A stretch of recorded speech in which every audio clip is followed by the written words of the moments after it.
प्राची जी, प्रातः वेला पर आपने जो ध्यान आयोजन किया, सबको सबल प्रदान किया होगा। इस आशा के साथ हम अगले चरण के रूप में प्रवचन सुनने जा रहे हैं। ये प्रवचन माने एक प्रकार से सत्संग में जो भाषण होता है उसको प्रवचन बोलते हैं। तो आज के हमारे मुख्य वक्ता के रूप में प्रोफेसर आदरणीय अर्चना विंसेंसी पधारे हुई हैं। उनको हम स्वागत करते हुए उनसे निवेदन करते हैं कि आनुवंशिक केंद्र नामक शीर्षक पर वो अपना प्रवचन प्रस्तुत करें। निवेदन है, अर्चना विंसेंट जी, आप शुरू कर सकती हैं। धन्यवाद जी। जिए संसार, जिए संसार, जिए समृद्ध। रविवार के इस सत्संग में आप सभी का स्वागत है। एनसीआर स्काई ट्रस्ट द्वारा आयोजित इस सत्संग में आज हम आनुवंशिक केंद्र नाम पर विचार विमर्श करने जा रहे हैं। गुरु का आशीर्वाद बना रहे। आनुवंशिक केंद्र का मतलब आत्मा समझा जाता है। विश्व में आनुवंशिक केंद्र की यही व्याख्या है।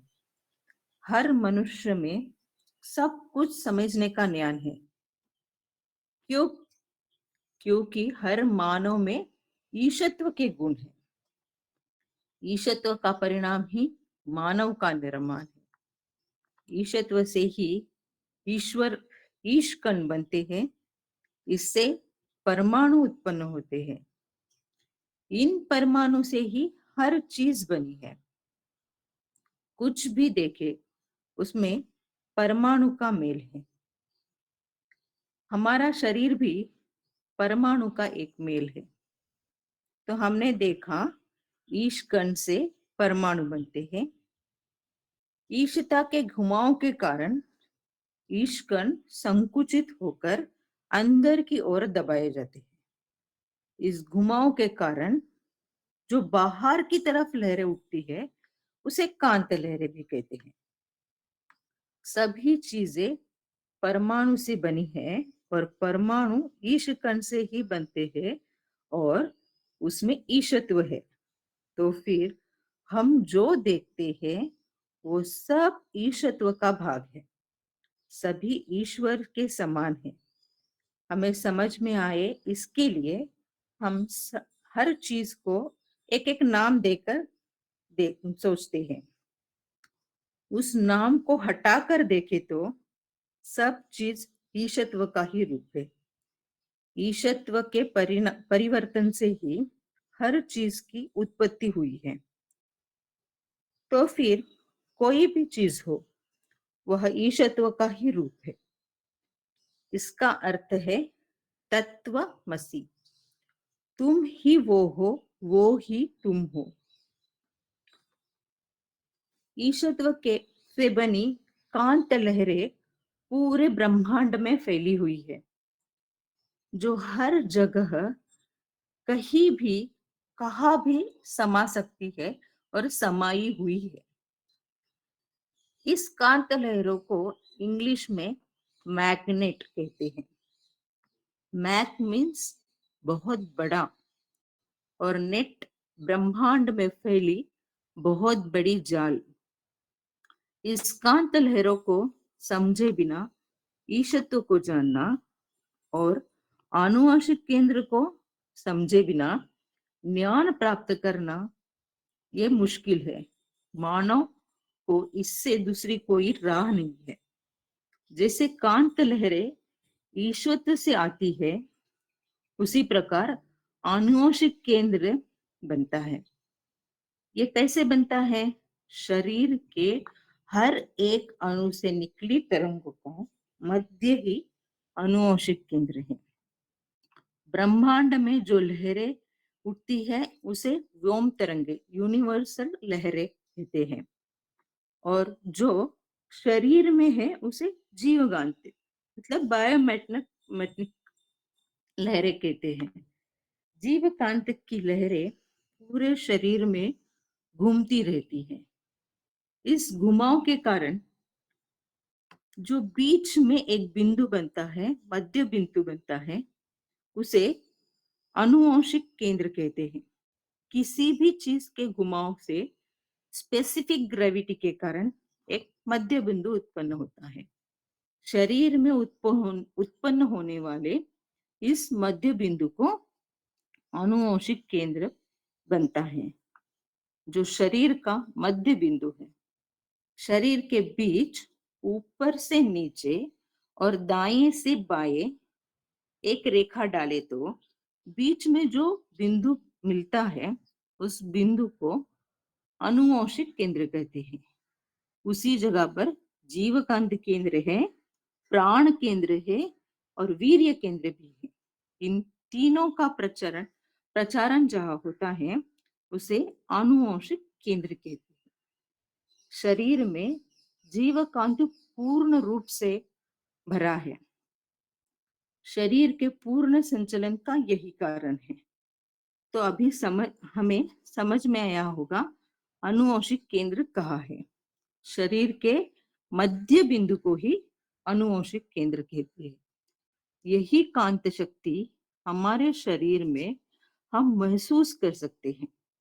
आंखों से प्रकाश, कानों से आवाज, नाक से सुगंध, जीभ से स्वाद और त्वचा से स्पर्श के रूप में जीवकांत को महसूस कर सकते हैं। मगर यह लहरें उभरती कहाँ से है? वो उभरती है अनुवांशिक केंद्र से। वही हमारा शरीर का रिजर्वायर है। इससे क्या लाभ है? कांत ही ईशत्व का रूप है। यही कांत लहरें दो भागों में विभाजित होती है, सिकुड़ना और विस्तृत होना, रिपल्सिव और अट्रैक्टिव फोर्स। जब कांत शक्ति सिकुड़ती है, तब आसपास की सभी लहरें अंदर की ओर आती है और विस्तृत होते वक्त सब कुछ बाहर छोड़ती है। यह दोनों शक्ति सभी जगह पर है। दोनों शक्ति एक होकर पूरे ब्रह्मांड में समाई है। हम जो अनुभव करते हैं, हम जिस चीज का अनुभव हमें होता है, वो सभी जीवकांत में समाकर अनुवांशिक केंद्र में स्टोर होता है। ये लहरें कितना विस्तृत हो सकती है? जितना बड़ा ब्रह्मांड है, उसकी कल्पना भी हम नहीं कर सकते, इतना वो विस्तृत हो सकती है। उसी प्रकार इस ब्रह्मांड का सबसे छोटा कण परमाणु उसके जैसा छोटा होकर सिकुड़ भी सकता है। इतनी क्षमता हमारे अनुवांशिक केंद्र के लहरों में है। इसका उदाहरण हम कंप्यूटर ले सकते हैं। हार्ड डिस्क में सब कुछ स्टोर करके रखते हैं। जब चाहे तब उसे खोलकर विस्तृत रूप में देखते हैं।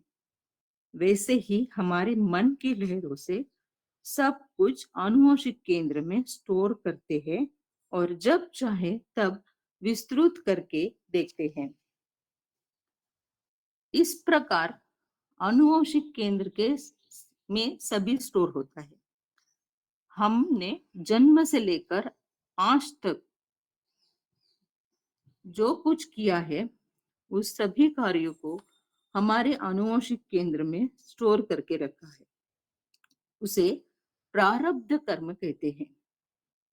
मन में उछलने वाली तरंगें अनुवांशिक केंद्र में उछलकर मस्तिष्क में, ब्रेन में पहुंचती है। बाद में मस्तिष्क की कांत तरंगों द्वारा विचारों के रूप में विस्तृत हो जाती है। बचपन से आज तक किए सभी कार्य हम जब सोचते हैं, हमें याद आते हैं। उन विचारों को किसने स्टोर करके रखा है और किसने विस्तृत करके दिखाया है? यह सब ईशत्व के सिकुड़ना और विस्तृत होने से हमारे आनुवंशिक केंद्र में स्टोर होता है। एक उदाहरण और देखते हैं। किसी व्यक्ति को देखकर हमें क्रोध आता है। उस व्यक्ति ने कभी कुछ गलत किया होगा या हमारे सामने वो गलत दिखाई दिया होगा। उस कारण उन पर हमें क्रोध आता होगा। मगर अब हमें उनको देखते ही क्रोध आता है। यह हमारे आनुवंशिक केंद्र में स्टोर हुआ है कि यह व्यक्ति गलत है। हर बार हमें यह बात विस्तृत करके दिखाई देती है। इस कारण हमारे मन में उस व्यक्ति के बारे में यह भावना आती है। वैसे ही आम को हम सोचे तो ही हमें तब भी हमें मालूम पड़ता है उसका स्वाद कैसा है। तो आनुवंशिक केंद्र में दो प्रकार के कर्म का अभिलेखन होता है। एक प्रारब्ध कर्म और संचित कर्म।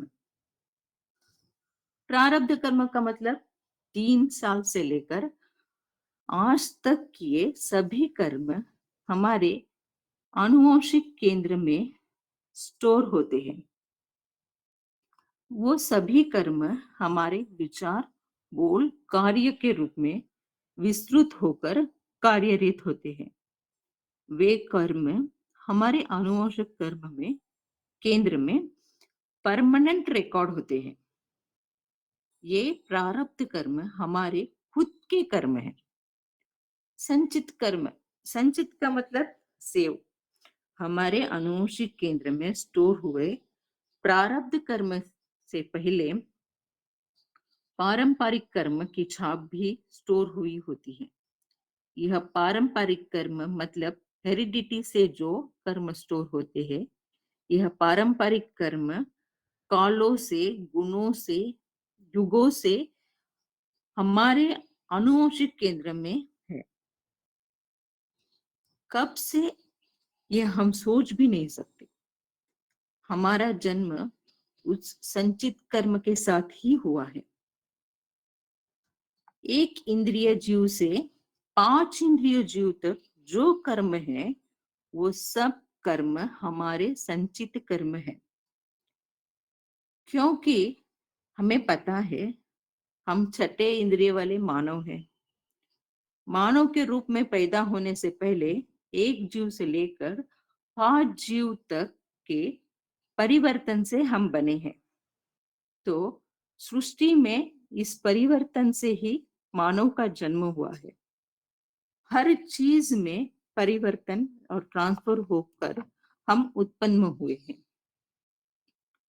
इस कारण हमारे में उन जीवों के गुण साधारणता से बने हैं और साधारणता हमारे अंदर वो बस गए हैं। एक मानव का स्वभाव और व्यक्तित्व उसके प्रारब्ध कर्म और संचित कर्म से ही बना है। उसके कारण किए जाने वाले कर्मों को आगाम्य कर्म कहते हैं। आत्मा को जो इच्छा है उसे पूरा करने के लिए ही यह जन्म हुआ है। इसमें आत्मा और काम्य इन दोनों का मेल होता है। संचित कर्म हमारे पूर्वजों के कर्म की छाप है। प्रारब्ध कर्म खुद के कर्म की छाप है। ये दोनों कर्म आनुवंशिक केंद्र में स्टोर है। आगाम्य कर्म इन दोनों कर्म का रिफ्लेक्शन है। तो हमारा व्यक्तित्व अच्छे कर्म से अच्छा बनेगा और बुरे कर्म से बुरा बनेगा।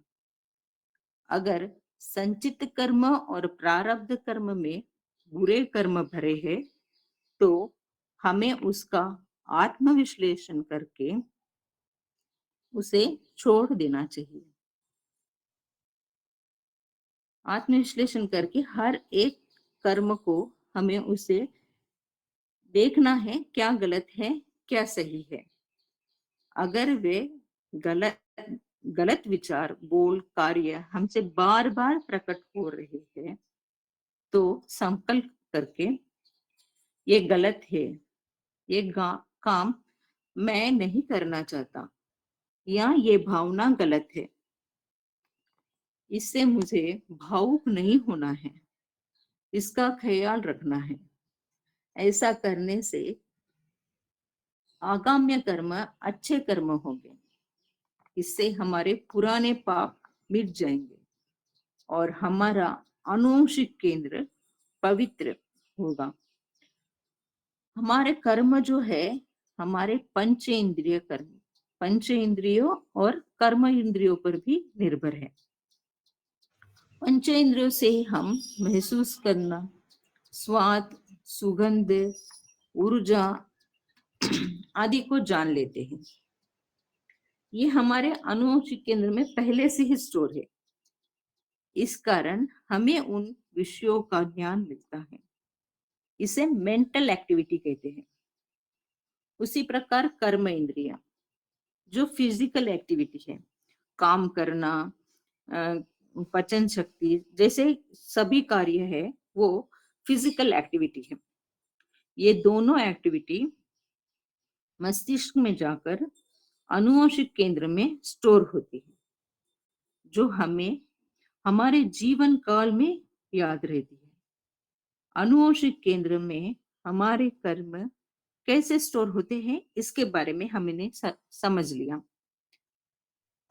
मगर अनुवंशिक केंद्र पर कुछ केमिकल चेंजेस भी होते हैं, उसका प्रभाव भी अनुवंशिक केंद्र पर पड़ता है, जिससे अनुवंशिक केंद्र की क्वालिटी पर इफेक्ट होता है। इसके 6 कारण हैं। पहले हमने देखा पारंपरिक यानी हेरिडेटरी। अगर हमारे संचित कर्म अच्छे हैं तो हमारा अनुवंशिक केंद्र भी अच्छा होता है। मगर इसमें बच्चे के जन्म का समय भी निर्भर होता है। उस वक्त ग्रहों की स्थिति के कारण हमारे अनुवंशिक केंद्र पर प्रभाव पड़ता है। उस वक्त घर और माँ की मनस्थिति का भी उस बच्चे के अनुवंशिक केंद्र पर प्रभाव पड़ता है। तो घर और माँ की मनस्थिति ही भी इस पर निर्भर होती है। इसके बाद आता है खाना और विचार। गर्भ में रहते समय माँ के भोजन की आदत और जन्म देने के बाद बच्चे के भोजन की आदत, इसका प्रभाव भी अनुवंशिक केंद्र पर पड़ता है। सात्विक खाना हमारे जेनेटिक सेंटर को पवित्र बनाता है। गलत विचार ज्यादा उभरते नहीं, मगर कभी कभार समुदाय के प्रभाव से हमारे विचार बदलते हैं। विचारों से हमारी जीवकांत शक्ति कम होती है। इससे हमारे मन में बुरे विचार आने से उसका प्रभाव अनुवंशिक केंद्र पर पड़ता है और बुरे विचारों से ही हमारी जीवकांत शक्ति सक होती है। तो हमने देखा कि कई कारण हैं जो बाहर से प्रभाव करके अनुवंशिक केंद्र पर के क्वालिटी पर अफेक्ट करते हैं। कर्म इंद्रिय से हमारे आनुवंशिक केंद्र पर भी प्रभाव पड़ता है, ये हमने देखा। खाना, विचार और कार्य हम थोड़ा बहुत कंट्रोल कर सकते हैं, मगर ग्रहों की स्थिति और उनके दूर या पास आने से हमारे ऊपर जो प्रभाव पड़ता है वो हम बदल नहीं सकते। उसी प्रकार वातावरण में जो बदलाव होता है, जैसे बारिश, गर्मी, ठंडी जैसे मौसम से बदलाव के कारण अनुवंशिक केंद्र पर प्रभाव पड़ता है। सो इनसे हमें बचना है तो हमें ध्यान, एक्सरसाइज करके ही हम इससे बच सकते हैं। ये सभी ऊपर जो प्रभाव हमने देखे हैं, ये सभी कारण, इन सभी के कारण दर्द, पीड़ा, रोग और मरण, ये सभी के ये भी कारण हैं ऊपर जो अनुवंशिक केंद्र पर जो प्रभाव डालते हैं वे हमारे फिजिकल हेल्थ पर भी प्रभाव डालते हैं। हमारा शरीर जो है एक दिन मिट जाने वाला है, मगर अनुवंशिक केंद्र में परिवर्तन होते रहते हैं, वो मिटते ही नहीं है। जब चाहे वे विस्तृत होकर सामने आते हैं। ये जो छाप है, इम्प्रिंट्स है, वो कई सालों से, कई परंपरा से अनुवंशिक केंद्र में रिकॉर्ड है, जो पूरे यूनिवर्स ब्रह्मांड में ही इम्प्रिंट है, जहां हर एक अकेले व्यक्ति के विचार, कार्य, बोल एक दूसरे व्यक्ति से मिलते हैं, वो ब्रह्मांड में ही वहां एक न्याय होता है। उसे महर्षि डिवाइन कोर्ट ऑफ जस्टिस कहते हैं। जो कर्म के फल पर विश्वास रखता है, उसको अपने कार्य करने पर डर लगता है। हमारे अनुवांशिक केंद्र में जो स्टोर हुआ है, वो सभी ब्रह्मांड में भी स्टोर है। जो कर्म हमने या हमारे पूर्वजों ने किया है, उसका फल हमें जरूर मिलेगा। जैसी करनी वैसी भरनी। हमें अनुवांशिक केंद्र का मुख्यत्व मालूम होने के बाद हमारी इच्छाएं दूसरे किसी को बाधा नहीं देंगी। वो ऑटोमेटिकली दूसरों की भलाई के रूप में बाहर पड़ेगी। हम समझ जाएंगे कि हमें केवल अच्छे कर्म ही करने हैं, बाकी सभी चीजों पर दुर्लक्ष्य करना है। आनुवंशिक केंद्र की महानता को समझने के बाद उसके कार्य को पूरी तरह समझकर हर एक व्यक्ति के मन में शांति और सुख भरा रहेगा। जितना हो सके उतने अच्छे कार्य करते रहेंगे। उससे हमारे आनुवंशिक केंद्र में पवित्रता आती रहेगी। आनुवंशिक केंद्र में वंशागतता के कारण एक व्यक्ति उसके गुण संतान के पास अपने आप सौंप देते हैं। ये इम्प्रिंट ही हमारी पूंजी है, हमारा आरंभ निवेश है। इससे ही व्यक्ति उसके जीवन की शुरुआत करता है। संचित कर्म पर प्रारब्ध कर्म का प्रभाव पड़ने तक उस बच्चे में संचित कर्म का प्रभाव दिखाई देता है। कभी कभी हम सोच भी नहीं सकते, मगर बच्चों पर इस संचित कर्म का प्रभाव इतना होता है कि हमने किए या सोचे कुछ कार्यों को बच्चे आसानी से करते हैं। कई बातें उनको इतनी आसानी से आ जाती हैं, हमने उनको वो बातें कभी सिखाई भी नहीं होगी, मगर उनको वो बातें आ जाती हैं। कई तकनीकी कार्य न सीखे वे कर लेते हैं। इसका उदाहरण देखते हैं कि घर में सभी को गणित विषय में अच्छी दिलचस्पी है। उन सभी को मैथ्स बहुत सुलभता से सॉल्व करने को आता है। तो उस घर के बच्चे को मैथ्स मैथ्स सहजता से आता है। उसे मैथ्स यानी गणित करने में डर नहीं लगता। माता पिता के इम्प्रिंट के कारण बच्चों बच्चों ने जो चीज सीखी न हो, उसका भी उस पर प्रभाव पड़ता है और वे बच्चे आसानी से वे करते हैं। इसलिए 5 साल तक की उम्र तक संचित कर्म के साथ प्रारब्ध कर्म से अच्छे अच्छे विचार कार्य के कारण बचपन से ही उनका अनुवंशिक केंद्र पवित्र रहेगा।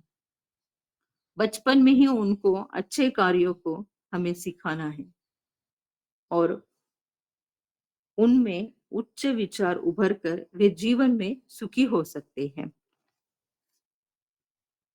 अब हमें एक बात और याद में रखनी है। हमारा जो आनुवंशिक केंद्र है वो हमारे बच्चों के पास ट्रांसफर होगा, उसका प्रभाव उनके जीवन पर होगा। हमें सोचना है कि किस तरह के विचार, कार्य और बोल हमें करने हैं। बच्चों के सुखी जीवन के लिए, उनके संचित कर्म अच्छे होने के लिए, वे संचित कर्म हमें उनसे करने हैं जो अच्छे ही हो। हमारे आनुवंशिक केंद्र का प्रभाव समुदाय पर भी पड़ेगा, क्योंकि हमारे हर कर्म का रिकॉर्ड ब्रह्मांड में भी स्टोर है। इसके लिए हमारे पास महर्षि ने एक महामंत्र दिया है, सदाचार के द्वय संस्कार। मैं अपने जीवन काल में किसी को दुख नहीं पहुंचाऊंगा, पीड़ितों को भरसक सहायता करूंगा। और दूसरा है, सभी को शुभकामनाएं देना।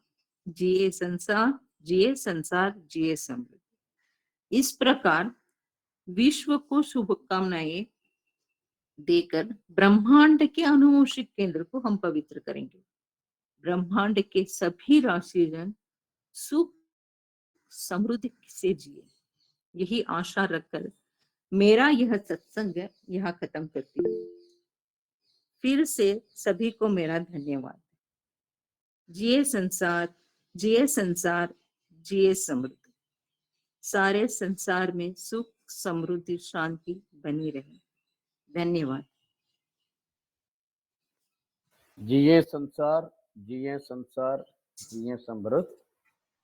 बड़े अद्भुत ढंग से प्राध्यापक अर्चना विंसेंट जी ने अपना वक्तव्य प्रस्तुत किया है।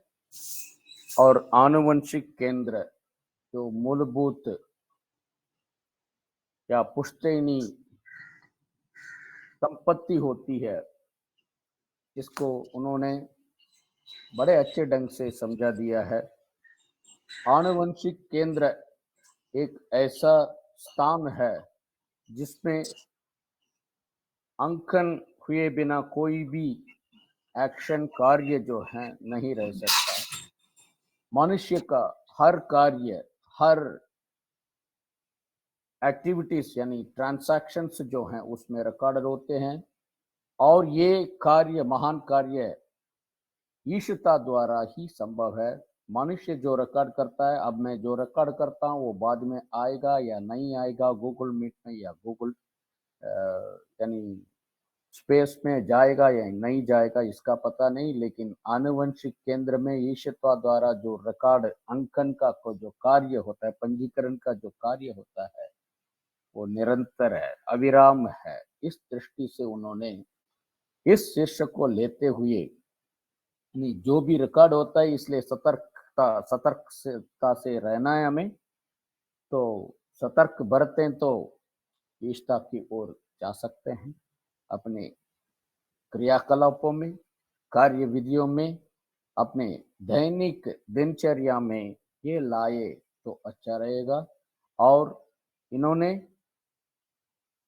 कार्य का दुख और सुख के रूप में भी, रिकॉर्ड के परिणाम के रूप में जो हैं तो मिलने जा रहे हैं भावी में। और ये इन्होंने ये भी गया है, परंपरागत है, यानी पूर्वजों की देन है। आज हम सुख संपदा के साथ रहते हैं तो माने हमारे पूर्वजों ने अपने आनुवंशिक केंद्र को पवित्र रूप में, यानी ये अत्यधिक पवित्र रूप में रखा है। इस दृष्टि से हमें भी आनुवंशिक केंद्र को पवित्र रखना है और आगे आने वाली पीढ़ी को जो है इस पवित्र आनुवंशिक केंद्र का अंतरण कराना है।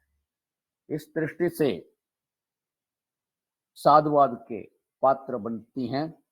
अब हम सभासदों से निवेदन करते हैं कि आज के इस प्रवचन पर अपने विचार या शंका या अपने प्रतिक्रिया प्रस्तुत करने में स्वतंत्र हैं।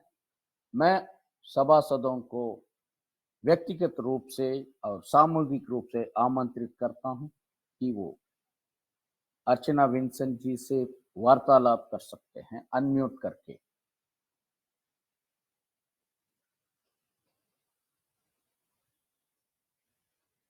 सबसे प्रश्न आने के पहले मैं अर्चना जी से एक प्रश्न करना चाहता हूं कि ये आनुवंशिक केंद्र में सब कुछ रिकॉर्ड होता जा रहा है, अंकन होता जा रहा है, उन पर परिणाम के रूप में सुख या दुख मिलते जा रहे हैं और आने वाली पीढ़ी भी इससे इसका प्रभाव पड़ता रहता है। मैडम, आप ये बताइए, इतने जानने के बाद भी मनुष्य में ये लापरवाही क्यों होती है?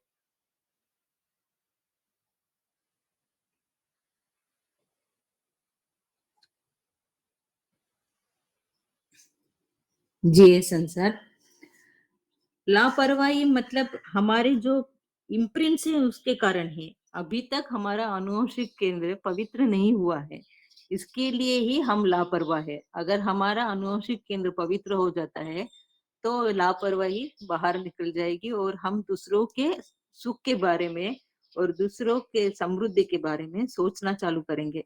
अभी तक हमारे अंदर वो जीव राशियों की, एक जीव से 5 जीव राशियों की जो वो कर्म है, संचित कर्म है, वो अभी तक खत्म नहीं हुए। वो खत्म हो कितने सालों से हमारे अंदर है, तो खत्म करने के लिए हमें बहुत सारे प्रयत्न करने हैं। उससे ध्यान करना बहुत जरूरी है। हमें हमारे मन को शांत रखना है, तभी ये साध्य रहेगा हम सबको। तो लापरवाही का कारण मतलब हमारे अनुवंशिक केंद्र में अभी तक पवित्रता नहीं आई है, इसके लिए हम अभी तक लापरवाह हैं। बहुत बहुत धन्यवाद। इस दृष्टि से मनोसमृद्धि कला में भाग लेने के लिए भी पहले से ही जो किसी हमारे पूर्वजों ने कुछ अच्छे कार्य या पावन कार्य किया, उन्होंने किया होगा। इस दृष्टि से हम इस मनोसमृद्धि कला के क्षेत्र में आए हैं और इससे लाभ होते जा रहे हैं। यही आपके मतलब है, समझ सकते हैं मैडम? हाँ जी हाँ। बहुत बहुत धन्यवाद। और आगे